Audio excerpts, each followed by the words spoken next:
역사는 반복되는가?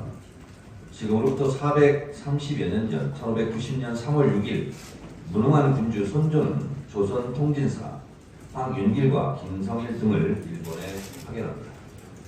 임진왜란 내대한 탐색견이었습니다.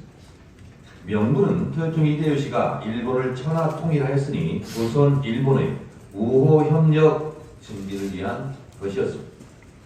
조선 침략의 야욕을 숨기지 않았던 히데요시는 정명향도 명나라를 칠 테니 조선은 길잡이가 되달라는 것이었습니다. 친명국가 조선으로서는 수용 불가한 요구였습니다. 만약 지금 정미향도 미국을 칠 테니 동참하라고 일본이 요구한다면 우리 한국이 수용할 수 있겠습니까? 귀국한 통신사에게 선조가 물었습니다. 선조가 히데요시는 어떻게 생겼느냐라고 묻자 황윤길은 눈빛이 반짝반짝해 담과 지략이 있는 사람 같다고 말하며 임진왜란을 일으킬 것 같다고 답했습니다. 김성일은 그의 눈은 쥐와 같으니 좋기 두려워할 일은 못된다. 그러니 물이 못된다. 이렇게 답변했습니다. 전쟁 가능성을 부인한 것입니다. 무능한 선조는 무사 안일 김성일의 말을 믿고 있다가 임진왜란의 참화를 겪고 왜군에 쫓겨 북경까지 도망가는 신세로 전락했습니다. 조선 통진사와 같은 깜깜이 시찰단, 짬짬이 시찰단이 파견되었습니다. 후쿠시마 오염수 방류를 놓고 달랑 한 명만 보게 되고 누가 갔는지도 알 수 없는 시찰단이 일본을 갔습니다. 돌아온 시찰단의 답변이 예상됩니다. 조선통신사 황윤길 같은 답변은 없을 것 같습니다. 일본의 후쿠시마 오염수는 깨끗하게 처리되어 마셔도 건강에 무해한 것으로 알려옵니다. 무능한 선조처럼 무능한 윤석열 대통령도 아무 문제 없으니 아무 말 말고 일본에 동조하라. 혹시 이런 어명을 내리실 겁니까? 과연 그런가? 일본의 후쿠시마 오염수는 여러분 놀라십시오. 137만 톤을 30년간 하루에 130톤씩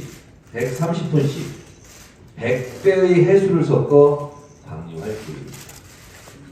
오염수에는 삼중수소, 세슘, 요오드, 스트론튬, 탄소 14 등 64종의 방사성 핵종이 포함되어 있고 다핵종 제거 장치 알프스는 삼중수소, 요오드, 루테늄, 스트론튬 등은 걸러내지 못한다고 합니다.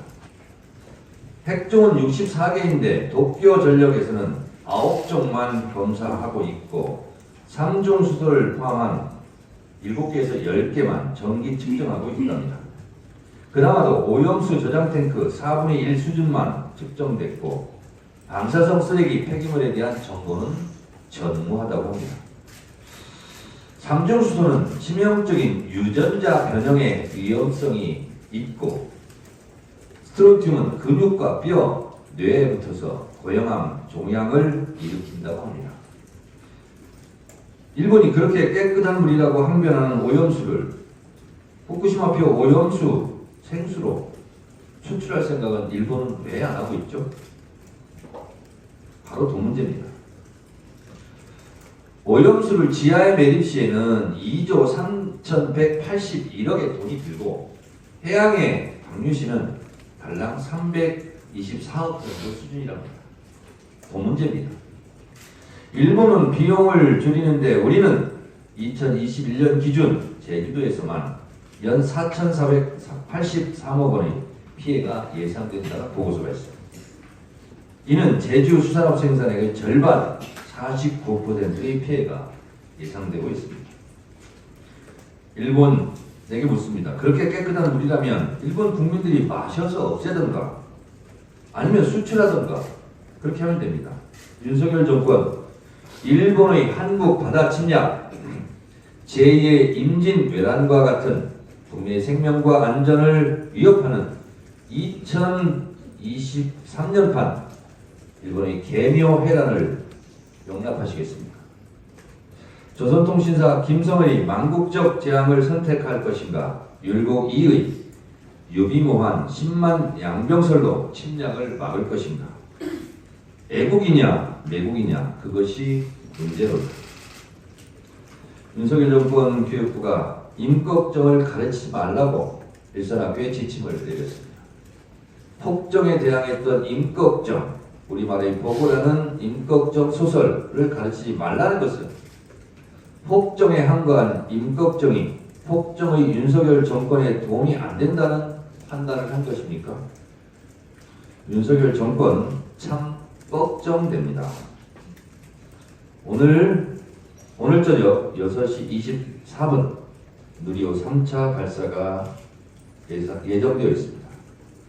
우주 강국의 꿈 누리호 3차 발사의 성공을 기원합니다.